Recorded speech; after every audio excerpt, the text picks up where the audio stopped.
30 राष्ट्रीय परिषद लंडन. देशभक्त बिपिन बापू यांच्या व्याख्यानमालेला शुक्रवार दिनांक 18 डिसेंबर रोजी कॅक्स्टन हॉलमधील भव्य हॉलमध्ये आरंभ होऊन गेल्या सोमवारी तिची समाप्ती झाली.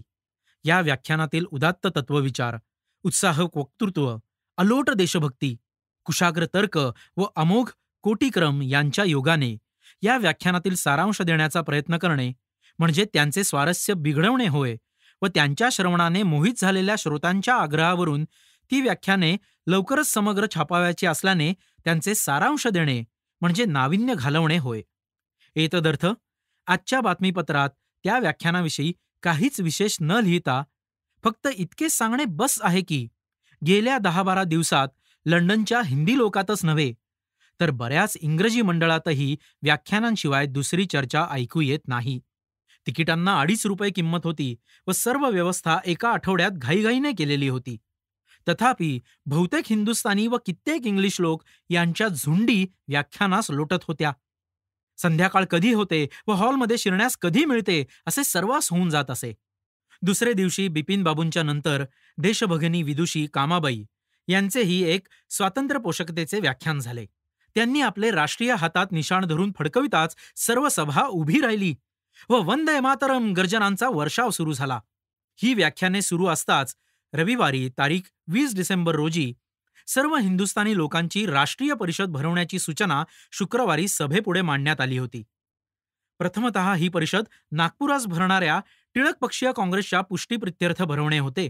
परंतु सरकारच्या हटवादी आतताईपणाने नागपूरच्या काँग्रेसशी गळेदाबी झाल्याची वार्ता त्याच सुमारास आल्याने सर्वानुमते ही परिषद स्वतंत्र त्याच लंडनमध्ये भरवावी असे ठरले व त्याप्रमाणे दिनांक 20 रोजी कॅक्स्टन हॉलमध्ये येथील सर्व दर्जाच्या, वयाच्या व ठिकाणांच्या लोकांची गर्दी होऊ लागली. ऑक्सफर्ड, केम्ब्रिज, सायरेनसेस्टर वगैरे सर्व ठिकाणाहून हिंदी लोक आलेले होते. पॅरिसहून देशभक्त राणा हेही आलेले होते. अध्यक्षस्थानी देशभक्त खापर्डे यांची सर्वानुमते निवडणूक झाली व त्यांनी राष्ट्रीय पक्षाची बाजू सत्याला व ऐक्याला धरून आहे हे प्रमाण सिद्ध करून दाखवले. आमच्या करण्यात व आमच्या मागण्यात भयंकरते काय आहे? इंग्रजी लोक इंग्लंडात जसे आहेत, फ्रान्स देशात फ्रेंच लोक राहतात व अमेरिकन लोक अमेरिकेत ज्या हक्कांचा उपभोग घेतात त्या हक्कांचा उपभोग आम्ही आमच्या देशात घेऊ इच्छितो. इंग्लंडमध्ये इंग्लिश लोक जसे राहतात तसे राहणे जर तुम्हाला भयंकर वाटत नाही तर हिंदी लोक हिंदुस्थानात तसे राहू इच्छितात, त्यात तुमचा इतका संताप व गलबला का व्हावा इत्यादी आशयाचे दादासाहेबांचे भाषण झाल्यावर देशभक्त डॉक्टर कुमारस्वामी, एक देशभक्त व विद्वान युरेजियन हिंदी, यांनी स्वराज्याचा पहिला ठराव सभेपुढे मांडला. डॉक्टर कुमारस्वामी यांचे लेखन कौशल्य व कलाप्रवीणता इंग्लंडमध्ये मान्य व प्रसिद्ध आहे. त्यांनी आणलेला ठराव हिंदुस्थानच्या अत्युच्च लक्षाचा होय. हिंदुस्थानसाठीच नव्हे तर दडपशाहीच्या सवयीनं अंगात शिरलेली अनीतिमत्ता नाहीशी होऊन इंग्लंडचे कल्याण व्हावे यासाठी हिंदुस्थानने पूर्ण स्वतंत्र झालेच पाहिजे. स्वराज्याचा ठराव असा होता: आपल्या राष्ट्राच्या पूर्ण व सर्वांगीण उन्नतीला व आमच्या ईश्वरदत्त अधिकाराच्या उपभोगाला ज्याच्या प्राप्तीने सुसाध्यता येणारी आहे त्या स्वराज्याच्या पूर्ण स्वातंत्र्याच्या अंतिम साध्याला ही परिषद पूर्ण मान्यता देत आहे. डॉक्टर कुमारस्वामी यांनी मांडलेल्या या ठरावाला देशभक्त सावरकर यांनी अनुमोदन दिले. स्वराज्याचा सत्य अर्थ पूर्ण स्वातंत्र्य हाच असून इतक्या स्पष्ट उच्चाराने या साध्याला तुम्ही संमती देत आहात. परंतु ती संमती देण्यापूर्वी त्या शब्दांचा खरा अर्थ लक्षात बाळगा. या अंतिम साध्याला संमती देण्यापूर्वी तुरुंगाच्या भिंती व अंधाराच्या गुहा इत्यादिकांची चित्रे डोळ्यापुढे आणा. त्या चित्रांच्या भयानक देखाव्यात तुम्हाला आकर्षक करणारे मनोरत्व दिसते आहे की नाही हे पहा.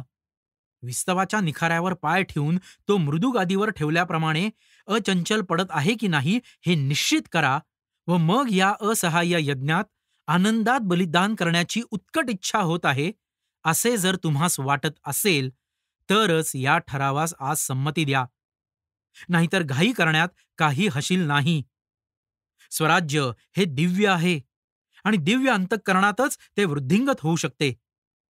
हे अनुमोदन संपताच टाळ्यांच्या अलोट नादाला आरंभ झाला.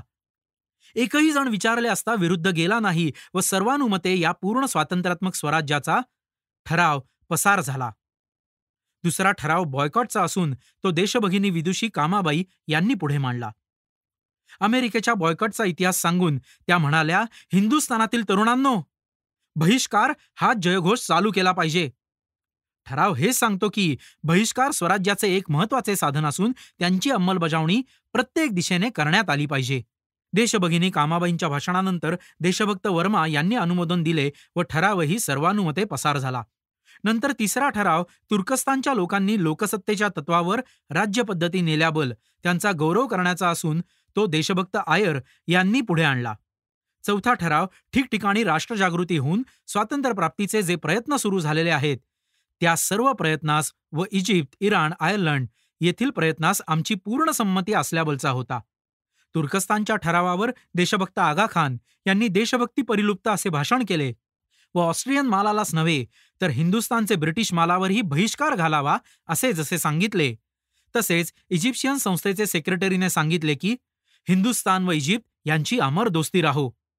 मी बाहू पसरून तुम्हा सांगतोय की हे हिंदी जन हो, या व इजिप्तला आलिंगन द्या. तुम्ही तुमचा माल इजिप्तमध्ये धाडा. आम्ही आमचा बाजार तुमच्या मालाला खुला केला आहे. इजिप्त तुमच्यावर भावासारखे प्रेम करीत आहे. याच्या दुसऱ्या दिवशी बिपिन बाबूंचे भाषण झाल्यावर इजिप्तच्या सेक्रेटरीने प्लॅटफॉर्मवर जाऊन बिपिन बाबूंना आलिंगन दिले. 5 मिनिटे इजिप्त व इंडिया आलिंगन देत व्यासपीठावर उभे होते. सर्व उभे असून इजिप्तचा जय जयकार व वंदे मातरमचा तालनिनाद यांनी सभास्थान दुमदमून राहिलेले होते. या पुढील ठराव मिस्टर मोर्लेच्या सुधारणांबलचा असून त्यात म्हटलेले होते की सुधारणा इतक्या क्षुल्लक व फसवणुकीच्या आहेत की त्यांच्या योगाने देशप्रगतीला अडथळा होईल व नोकरीच्या तुकड्यासाठी भांडणाची पद्धती वाढून जाती जातीत वैमनस्य उत्पन्न होतील. ह्या सुधारणा आमच्या बुद्धिमत्तेचा उपमर्द करणाऱ्या असून आमच्या आशेवर कुठार होणाऱ्या आहेत. देशभक्त बिपिनचंद्र पाल यांचे यावर फारच मुद्देसूद भाषण झाले. नंतर स्वदेशी व राष्ट्रीय शिक्षण यांचे ठराव कलकत्त्याच्या राष्ट्रीय काँग्रेसने पसार केलेले जसेच्या तसेच पसार करण्यात आले. मद्रासशी स्वयंमन्न नेमस्थ काँग्रेस राष्ट्रीय काँग्रेसही होऊच शकत नाही व वसाहतीचे स्वराज्य ही अशक्यच, आंधळी व अनर्थक, एतदर्थच त्याज्य कल्पना आहे वगैरे ठरावही पास करण्यात आले व अशा रीतीने उत्साहात व एकमताने ही परिषद पूर्ण झाली. दिनांक 15 जानेवारी 1909